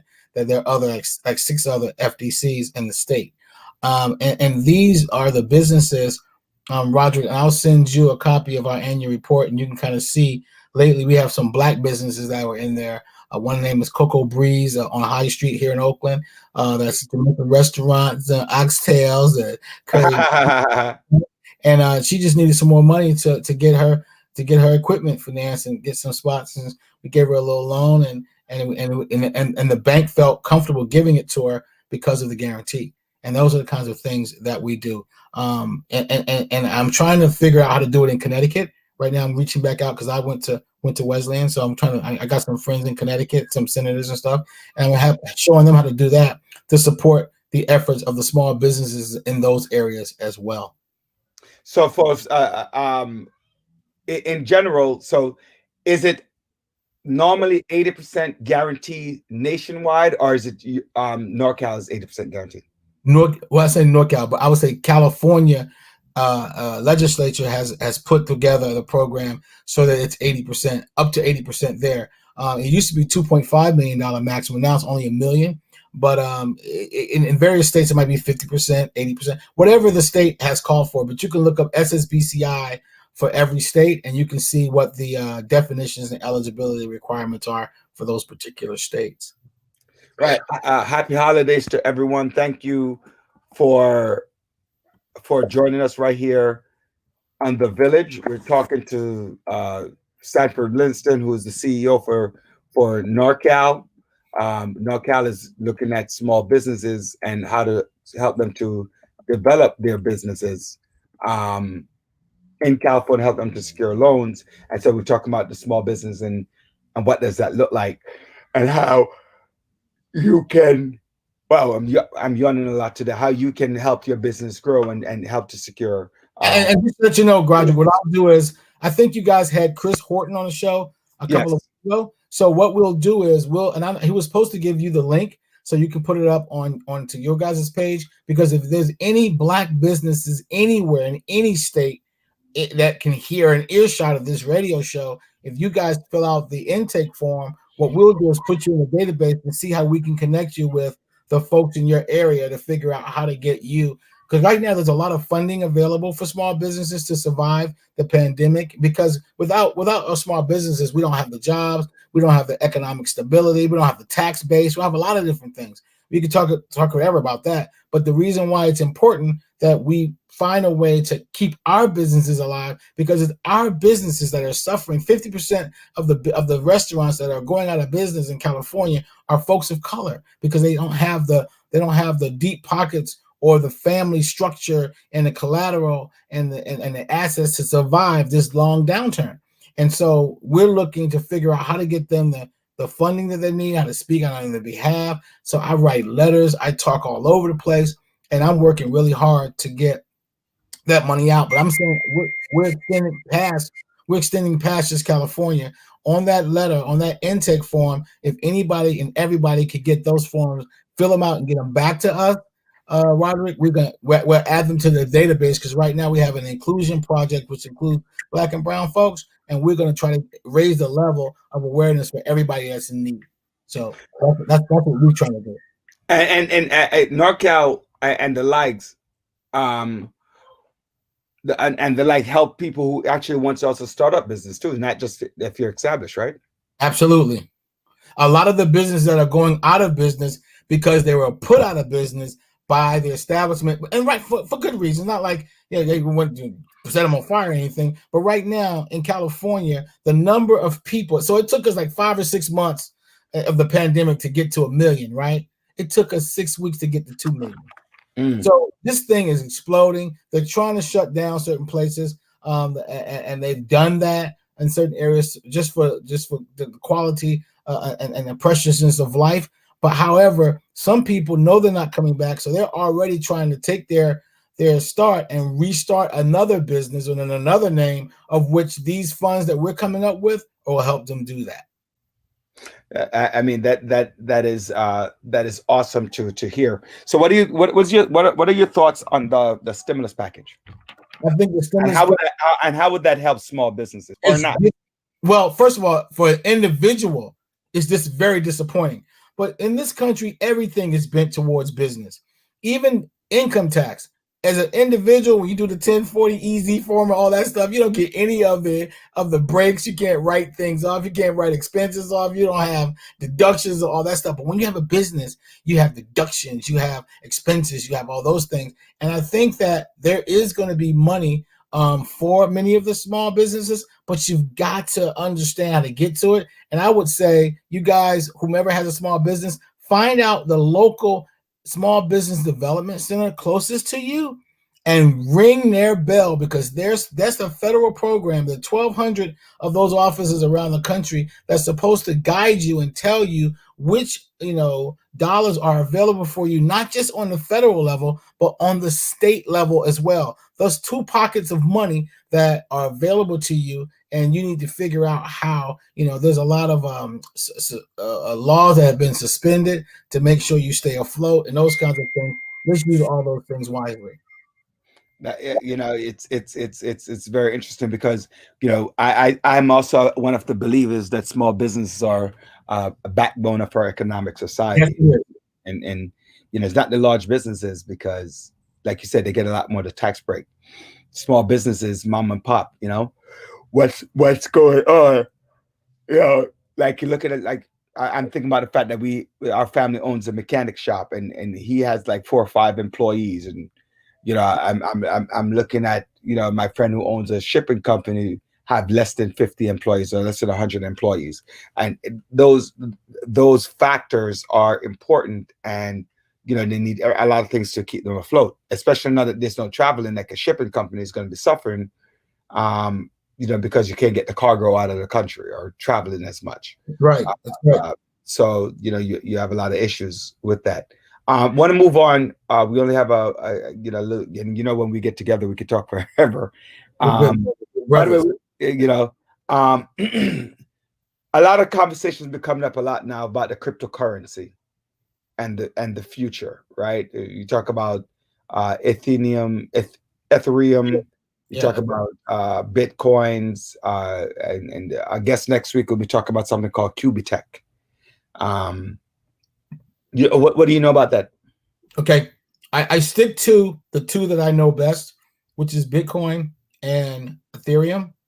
And Raquel, do you know of anything? I want to check with my advisor over here. Raquel, do you know of any other things about Bitcoin and Ethereum that the listeners should know about? Okay, so here's the thing, you guys. In this crisis, there's some things that are happening. I'm going to point, just like you did, Roderick, to some past examples, and you can see how, if you're not careful, inflation can seep in and rule the day. That's why it's really important for the Department of Treasury and the chairman of the Fed for us to understand, because those are the powers that are trying to control the money supply and thus control the interest rates, which is kept pretty low up to this point to try to foster growth. But here's the thing, you guys: many of the large Western civilized countries have been printing money, which we know, if it's not backed by anything, it's called fiat money. If you want an example of this, go to Iran back in 1978 and look at the rate of exchange between the U.S. and the currency for Iran. It was 7-1, and I think I told you guys this before. Do you know what it is now? Do you know what that exchange rate is now for Iran to U.S. dollars? Does anybody know? Do you know? No clue. That's 20,000 to 1. And so these are those crazy things that's going to happen. 20,000 to 1. And wow. Nobody talks about anything, especially when it's harmful. Nobody's going to talk about it. The media it's not so much the media, but it's just everything's controlled by a certain group of a small group of individuals. But the issue is that can very well happen to us globally. And if you look up Citigroup, and my daughter will send Roderick you an article. Matter of fact, Raquel, do you have the article from Citigroup available? No. What do you mean no? No, I'm saying the one that we sent out to everybody, the one that shows Bitcoin going to next Christmas. Bitcoin is projected to go to 120,000 Bitcoin. 120,000. Yeah. So just to tell you this, in January 1st, 2016, Bitcoin was at $437 a share. If you bought one share of Bitcoin on that January 2016, yes. It's now worth $23,623. So you'd have made $23,200 and change. And if you're saying it's projected to go to 100,000 plus, right, which is feasible, and you buy a percentage of that, that means whatever percentage. So 100,000, that's 80. That's 5. So it's approximately 5 times the amount. So 500%. So if you invest, your money will go 500%. That's right. That's right. And Roderick, what's the radio show's email? Just send it to me. It Concerned Rudy. Concerned Rudy. Yeah. You see how you spell the name there, Roderick Rudy? Concerned Rudy at Gmail. Concerned Rudy. Spell it out really quickly for me. Just Concerned with the ED. Rudy, RUDDIE. RUDIE. DD, 2 Ds. RUDDIE. At Gmail. Concerned Rudy at Gmail.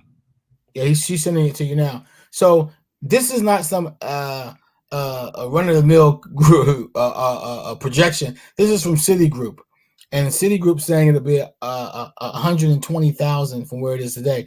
They said that when it was 9,000, and it was 9,000 just like 4 or 5 months ago. Yeah, it was. Let me see here. What do I have here? January was this. It was 9,000 on April. Wait, hold on. At the lowest this year on March 1st, it was at $6,438. Right. So it's almost 4 times what it was. Yeah. And so can you imagine it going all the way to 120? Mm-hmm. So when you say I can't afford it, no, if you only want to buy $1,000 worth, you can buy $1,000 worth on Robinhood. And the one thing about cryptocurrency that's different from stocks is that cryptocurrency is trading 24 hours a day. So you can buy it in the middle of the night. And so, what people are saying and what I've heard from many of the people that I kind of listen to and talk to is that Ethereum is just as good, and it has the potential of moving just as much. And the price is like you said, more reasonable. It's like 590 right now. Mm-hmm. Raquel, where's Ethereum? I didn't look at that. Just to while you're looking at that, Noble's event said that said that 23 countries no longer accept U.S. currencies, and they're projected to be 500,000. Actually, he's saying you're saying 100,000. He's saying it's projected to reach 500,000. All I'm saying is, if we have a notion, no, but I'm just showing you that I'm just telling the audience out there that a little percentage of that. So you're talking about your fact that you're not making any money. That's a retirement nest egg to invest in. 500. If you put $500 in, you put $1,000 in there, and you're going up, to 500,000. That's 50,000. Yeah, Jennifer's asking, what's the minimum amount you can be purchased? It's a percentage. You're purchasing by percent, right? You put $20 in there. It doesn't matter. Yeah. It's a percentage. It's what you can afford, Jennifer.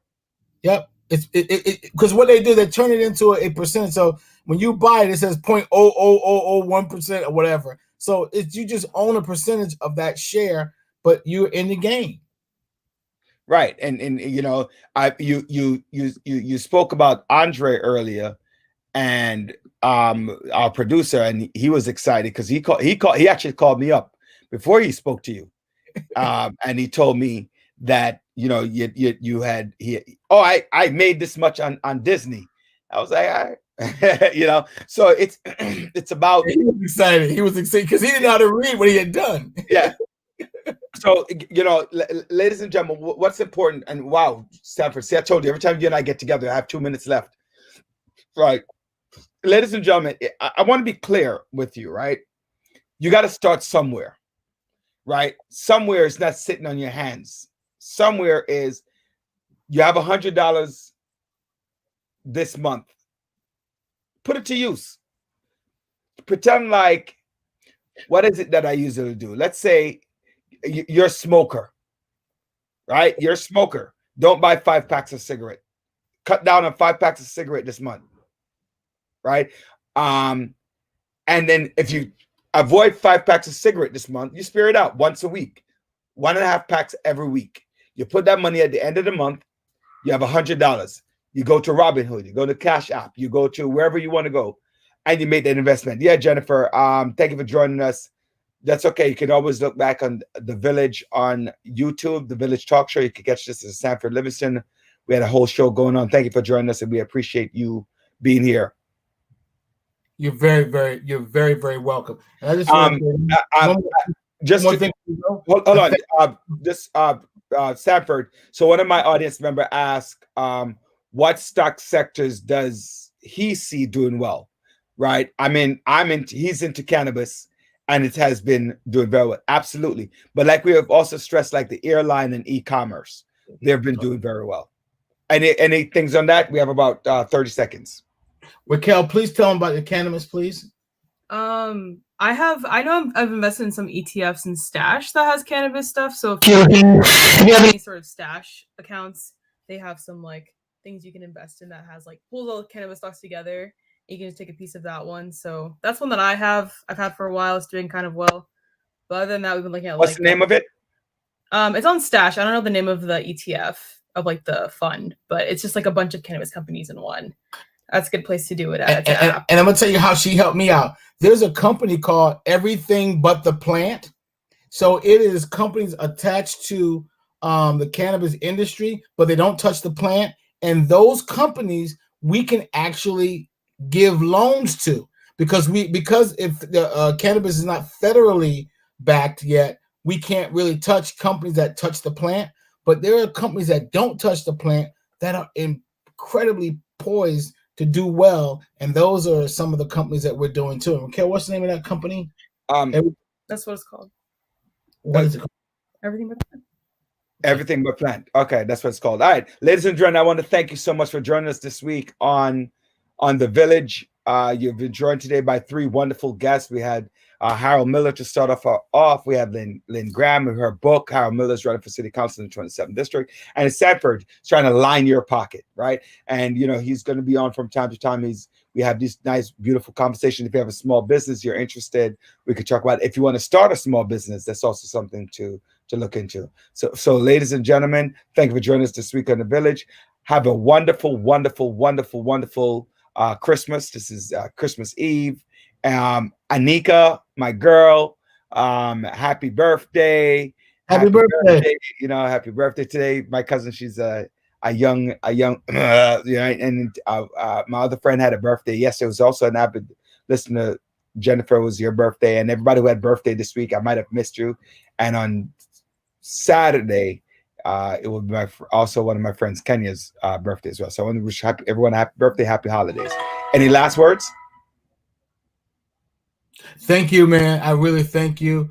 Well, Raquel thanks you, and you guys, man. And I'm glad, brother. I am very blessed and grateful that you're my brother. So thank you so much. You guys thank you for that. All right, take care.